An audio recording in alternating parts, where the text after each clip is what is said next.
किया है कि विद्वान होते हुए जो है ना कहते हैं कि साहब जो है हम इसके अंधविश्वास हैं, हम दल गुलाम हैं। हम कैसे लोग हैं? हम जो है ना अपने आप को विद्वान कहते हैं, हम ही लोगों ने प्रोसेस किया है। आर्टिकल 35 यदि पार्लियामेंट में नहीं गया है तो संविधान में कैसे घुस गया? मैं आपसे घनश्याम सिंह जी पूछता हूं कि क्या कोई आर्टिकल बिना पार्लियामेंट में जाए, बिना संविधान के संशोधन के संविधान में घुस सकता है क्या? नहीं, मैं नहीं पूछता घुस हूं, घुस सकता, सकता है क्या? नहीं घुस नहीं घुस सकता है। सकता। तो फिर आर्टिकल 35 में कैसे घुसा? नेहरू जी ने,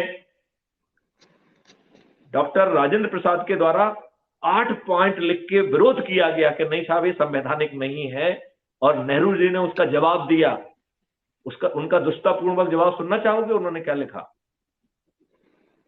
उन्होंने लिखा, I agree with you with all of your 8 point, but I जी, feel it is a great emergency, please notify it.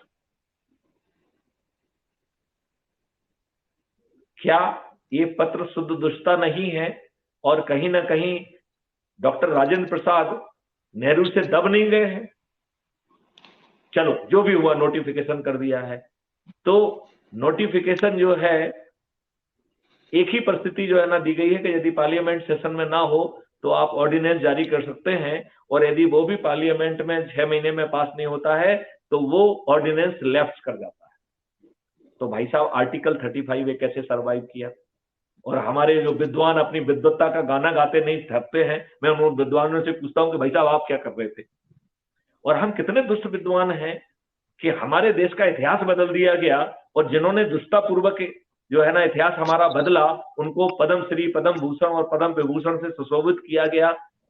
हमको लज्जा ही नहीं आती किसी चीज में, और हम अपने आप को ज्ञानी कहते हैं।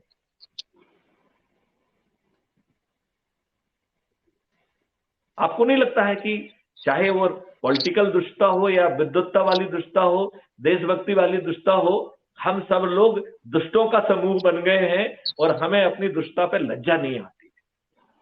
आपको ये लगता है कि नहीं लगता है?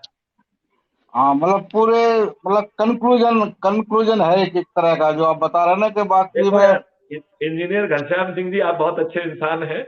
आप बड़ी सॉफ्ट भाषा में कह रहे हैं कंफ्यूजन है, उसी कंफ्यूजन को मैं दुष्टता कह रहा हूं। तो हाँ, फिर आप बिल्कुल सही विद्वान बात, किस सही बात के बात। हैं? यदि आपको कंफ्यूजन है तो भैया किसी दूसरे से पूछ लो, विद्वान तो ना कहो अपने आप को। सही, सही बात। विद्वान, हमें अपने आप को विद्वान कहने का हक है क्या?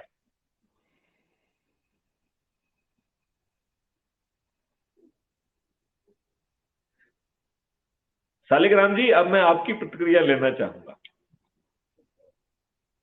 जरा आपकी आवाज धीमी आ रही है, थोड़ा तेज तेज आवाज में बात करना आप जरा।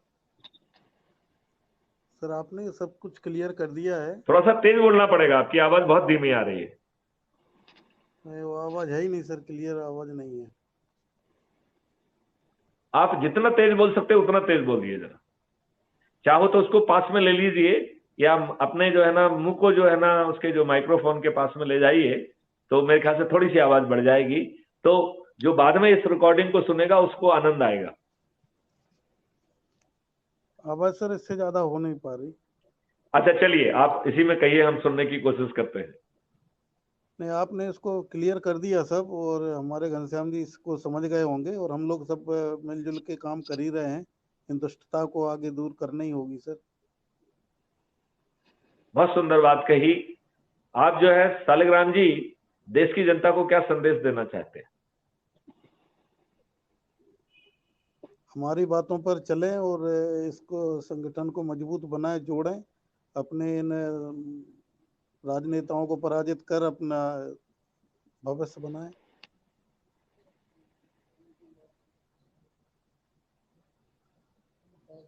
चलिए जो है, अब मैं इंजीनियर शालिग्राम जी से भी अनुरोध करता हूं कि वो भी आम जनता को क्या संदेश देना चाहेंगे। आप बिल्कुल सर, जो आपका मॉडल है उस मॉडल को फॉलो करें और उसको पावरफुल बना करके क्राइम मुक्त भारत करें। और मैंने भी सर 1 साल अंधविश्वास पाखंड मुक्त भारत के लिए गूगल मीट की थी। तो मेरा ख्याल अलग सब्जेक्ट है, वो जो सब्जेक्ट था कि पाखंड अंधविश्वास देश से मुक्त होना चाहिए, लेकिन जो क्राइम मुक्त होना चाहिए ये भी बहुत इंपॉर्टेंट सब्जेक्ट है जो आप लेके चल रहे हैं। और साथ साथ अंधविश्वास और पाखंड मुक्त भी भारत होना चाहिए, इतना ही कहना चाहता हूं मैं। आप बिल्कुल सही कह रहे हैं।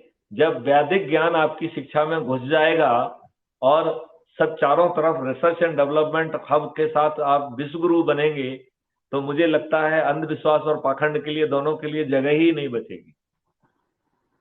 जी जी जी। उसके लिए जैसे अपराधों के लिए जगह नहीं होगी, भ्रष्टाचार के लिए जगह नहीं होगी, ऐसे ही अंधविश्वास और पाखंड के लिए भी कोई जगह नहीं बचेगी। बिल्कुल बिल्कुल बिल्कुल सर, मुझे भी बहुत मतलब अंदर ही अंदर मुझे नींद नहीं आती है कि जिस तरह से लोगों को मतलब पाखंड और अंधविश्वास फैला करके इनोसेंट लोगों को पागल बनाते हैं। कोई महिला मानसिक बीमार है, वो जाती है उनके नाम पर और उनके साथ भी अत्याचार कर देते हैं लोग। तो ये भी बहुत गलत बात हो रही है देश में। कोई भी जो जो आप दुष्ट शब्द यूज कर रहे हैं ना, किसी को भी मतलब ऐसा नहीं लगता है कि यार ये गलत हो रहा है तो हम आंख मिच ले, क्यों मतलब आंख खोल के जिए मतलब। और इस तरह के जो दुष्ट काम कर रहे हैं उनके खिलाफ जंग तो लड़ना ही चाहिए। हम तो ये कह रहे हैं कि अपना इकोसिस्टम बदल दीजिए। व्यवस्था में बैठे लोग उसका संज्ञान लें, उनकी ये औकात ही नहीं रहेगी। जब व्यवस्था जो है ना जी ऑब्जेक्टिव ढंग से अपना काम करेगी और 15 दिन में चालान पेश कर देगी और 3 दिन से जी 30 दिन के अंदर आपको न्याय मिल जाएगा और सामने वाले की संपत्तियां जब्त होने लगेंगी, आपको लगता है कि ये अंधविश्वासी, पाखंडी, ये सब विलोपित हो जाएंगे? ये जस्ट हाँ निर्धारित हो जाएंगे। मतलब हाँ वो जैसे भी एक क्राइम, एक्चुअली मैं सही कह रहा है सर, वो भी एक क्राइम ही है। तो वो अपने आप ही सब ऑटोमेटिक उससे मतलब लोगों को निजात मिल जाएगी अगर ये जैसे चीजें हो अंधेरा, जाएंगी तो। जैसे जैसे जो है इंजीनियर साहब, जैसे दीपक जलने से अंधेरा विलुप्त हो जाता है, ऐसे ही ये पाखंड, अंधविश्वास, ये जस्ट विलुप्त हो जाएगा। जैसे ही अपराध मुक्त भारत के 21 महालक्ष्य जो है जमीन पे फलीभूत होंगे, तब पाखंड के लिए कोई जगह नहीं बचेगी। जी जी जी सर, जी सर। ये बात आप मानते हैं कि नहीं मानते हैं? बिल्कुल मानता हूँ। और ये हर और हालत में खत्म होना ना चाहिए सर। ही इन दुष्ट राजनेताओं के लिए कोई जगह बचेगी। ये दुष्ट राजनेता मतदान के पहले अपनी हार स्वीकार करने के लिए विवश होंगे और ताज भी आपके सिर पे है। ये दुष्ट राजनेता तो कह रहे हैं कि ये मेरा प्रतिनिधि, ऐसे वोट दे दीजिए। मैथिली शरण गुप्त तो किसी को नहीं कह रहे हैं कि मेरा प्रतिनिधि है। वो तो कह रहे हैं जो इस मॉडल को लेके जाके जन जन तक पहुंचा के अधिक से अधिक लोगों को जोड़ेगा, वो हमारा ऑटोमेटिकली प्रतिनिधि बन जाएगा। तो ये तो फेयर ओपन कंपटीशन है, इसमें हर किसी को बराबर मौके हैं। इंजीनियर घनश्याम बिल्कुल सिंह जी बिल्कुल को सर। भी है और इंजीनियर सालिग्राम जी को भी है और मैथिली शरण सर गुप्त को वो भी है। हमारा सर प्रबुद्ध भारत बन जाएगा। और जिस तरह से जो देश के प्रधानमंत्री कहीं जापान कर्ज मांगने जाएंगे तो हम भी इतने संपन्न या इतने आगे हो जाएंगे कि हमें कर्ज की जरूरत भी नहीं पड़ेगी, हमारे देश को कहीं हाथ फैलाने की जरूरत नहीं पड़ेगी। आपको क्योंकि मालूम लोग है क्राइम फ्री भारत का एक अपना crime free Bharat money model भी है। जी जी इतना जी। पावरफुल है कि हमें किसी भी व्यक्ति से धन की जरूरत नहीं होगी। हम जी जी जी। एफडीआई मुक्त भारत होंगे। बिल्कुल बिल्कुल सही फॉरेन बात है। डायरेक्ट इन्वेस्टमेंट होगा ही नहीं, जीरो होगा। और समृद्धि नाचेगी। भारत में कोई गरीब नहीं बचेगा 2029 के बाद। ये दुष्ट लोग जो है ना हमको फ्री भी बांट रहे हैं, हम समृद्धि बांट देंगे। लोग दूसरे लोगों को भीख मांग दे देंगे, लो कितना चाहिए। जैसे कि पहले जो है भारत का जो व्यवसाय होता था वो सोने में होता था। मुझे अभी भी याद है कि फर्स्ट सेंचुरी इटली का एक जो है ना मैं नोटिफिकेशन पढ़ रहा था कि भारत से हमें अपना व्यापार कम करना पड़ेगा, क्योंकि भारत के कारण हमें हमारा सोना सब चला जा रहा है, हम सोना विहीन हो रहे हैं। दिस वाज द नोटिफिकेशन कि भैया भारत से जो है ना रोजगार कम करो। जी जी भारत की जी जी। Economy was the top most economy. अभी हम कह रहे हैं कि हम तीसरी इकोनॉमी गाने गा रहे हो। अरे भाई साहब, ये 5 साल में फर्स्ट इकोनॉमी हो जाएगी। The model is already developed. किसी से जी 5 जी जी पैसे नहीं चाहिए, सरकार से भी नहीं चाहिए। अब क्या दिक्कत है? जी जी लेकिन जी। एक चीज है, इन दुष्ट राजनेताओं को बिना पराजित किए कुछ भी संभव नहीं है। और मैं इन दुष्राज्यताओं को तो कुछ भी नहीं समझाऊंगा। मैंने माननीय नरेंद्र मोदी को 2018 में और अमित शाह को एक लेटर लिखा था एज ए सिटिंग डीजी कि भाई साहब मैंने ये मॉडल डेवलप किया है, आपने मान लिया है, एक already national police for crime free Bharat है, भाई साहब आप मुझे समय दे दीजिए तो 15 मिनट में मैं आपको समझा दूंगा। इन व्यक्तियों ने सिटिंग डीजी को, कितने डीजी हैं जो कि डीओ लेटर लिख के प्रेजेंटेशन भेज के प्राइम मिनिस्टर से समय मांगते होंगे? एक नहीं है। गृह मंत्री से भी समय मांगने वाला एक नहीं होगा। जो अपनी पर्सनल चीजों के लिए तो समय मांगने वाले 1000 मिल जाएंगे, प्रोफेशनल काम के लिए समय मांगने वाला एक व्यक्ति नहीं मिलेगा। Do you agree with me? जी सर, बिल्कुल एग्री हैं सर आपके साथ। और इसी तरह इसका मॉडल आपका आगे बढ़ना चाहिए और आपके साथ हैं, लोगों को तो सबसे और पहले भी समझेंगे, जोड़ेंगे। जी घनश्याम सिंह जी, मेरी 2-3 प्रार्थनाएं आप उसको सुन लीजिए। पहली प्रार्थना है कि व्हाट्सएप ग्रुप सिर्फ जो है कम्युनिकेशन फैसिलिटेट करने के लिए है। क्राइम फ्री भारत ग्रुप या किसी भी ग्रुप से जुड़े रहने से या मेरी फीड पढ़ने से आप इस देश का बिल्कुल भला नहीं कर रहे हैं।